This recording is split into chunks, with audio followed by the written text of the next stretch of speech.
नमस्कार, मैं हूं कशिश और आप देख रहे हैं न्यूज़ टुडे नेटवर्क। आरबीआई ने कल अचानक एक प्रेस कॉन्फ्रेंस के जरिए रेपो रेट बढ़ाने का ऐलान किया है। अब ये रेपो रेट बढ़कर 4.40% हो गया है, जिसके चलते इसका असर आम आदमी के जीवन पे अवश्य पड़ने वाला है। उसी के चलते आज हमारे साथ मौजूद हैं फाइनेंशियल एक्सपर्ट डॉक्टर स्वतंत्र कुमार जी, जो हमें बताएंगे कि आरबीआई के द्वारा जो रेपो रेट बढ़ाया गया है उससे आम आदमी के जीवन पर क्या असर पड़ने वाला है। नमस्कार सर, स्वागत है आपका न्यूज़ टुडे नेटवर्क में। सर, मैं जानना चाहूँगी कि रेपो रेट बढ़ने से नॉर्मल लाइफ में, लोगों की नॉर्मल लाइफ में क्या इफेक्ट पड़ने वाला है? Thank you very much for the question. ये बहुत इंपॉर्टेंट है आज की तारीख में, क्योंकि रेपो रेट हमारे रोजमर्रा के क्रियाकलापों को बहुत हद तक अफेक्ट करने वाला है। अब ये जानने की कोशिश करते हैं सबसे पहले कि रेपो रेट आखिर होता क्या है। तो देखिए, हमारे यहाँ पे जो बैंकिंग सिस्टम है उसमें एक सेंट्रल बैंक है, and that central bank is reserve bank of India. और वो सेंट्रल बैंक सारे बैंक्स का बैंक है, यानी कि SBI, bank of Baroda, PNB, जितने बैंक्स को आप जानते हैं उन सब का बैंक है reserve bank of India. Reserve bank of India in सारे बैंक्स को पैसा देता है और उस पैसे को ये सारे बैंक्स आगे लैंड करते हैं, यानी कि हम आपको लोन देते हैं। उसका एक रेट का निर्धारण रिजर्व बैंक ऑफ इंडिया करता है, that rate is repo rate. उसी रेट को हम रेपो रेट कहते हैं। तो वो जो रेट था वो कोरोना की वजह से, क्योंकि कोरोना लगभग 2 साल तक रहा एग्जिस्टेंस में, तो कोरोना की वजह से उस रेट को कम रखा गया था।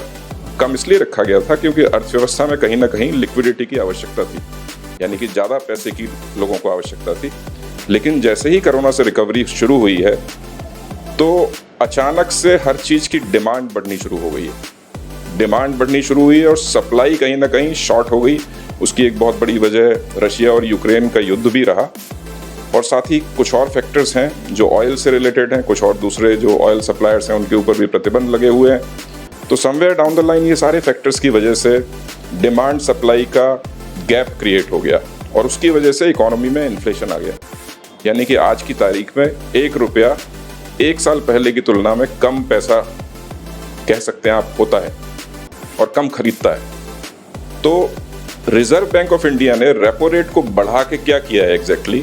उन्होंने ये किया है कि बैंक्स के पास जो पैसा लैंड करता है रिजर्व बैंक ऑफ इंडिया, उसका रेट ऊपर कर दिया। तो जब आप बैंक का रेट ऊपर कर देंगे तो बैंक आपसे कम पैसे लेगा, या अगर लेगा भी तो वो हायर इंटरेस्ट रेट पे लेगा। और जब वो हायर इंटरेस्ट रेट पे लेगा तो हम और आपको जब वो लैंडिंग करेगा तो उसका रेट भी वो बढ़ा देगा।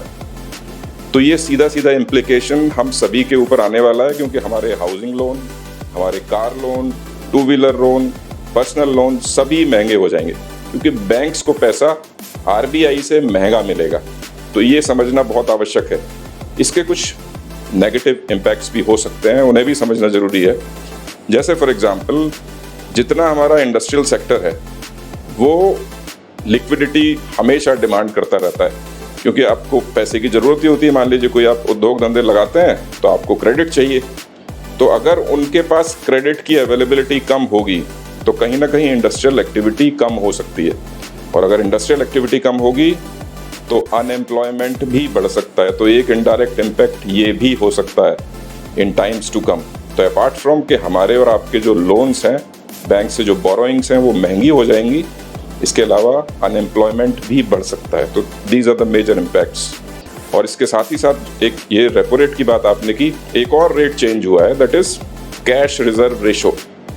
हर बैंक को आरबीआई के पास एक सर्टेन अमाउंट ऑफ पैसा रखना पड़ता है। अगर आपके पास बैंकिंग लाइसेंस है तो आपको आरबीआई के पास एक सर्टेन अमाउंट ऑफ पैसा रखना पड़ेगा। वो आरबीआई निर्धारित करता है कि आप कितना पैसा रखेंगे वहाँ पे। तो उसे भी आरबीआई ने बढ़ा दिया है, और वो भी 50 बेसिस पॉइंट बढ़ा है। तो यानी कि अब बैंक्स को आरबीआई के पास ज़्यादा पैसा रखना पड़ेगा। तो अगेन वो लिक्विडिटी को कर्टेल करने की कोशिश की गई है, जिससे बैंक के पास जो तरलता है, जो रुपए की उपलब्धता है, उसे कम कर दिया जाए।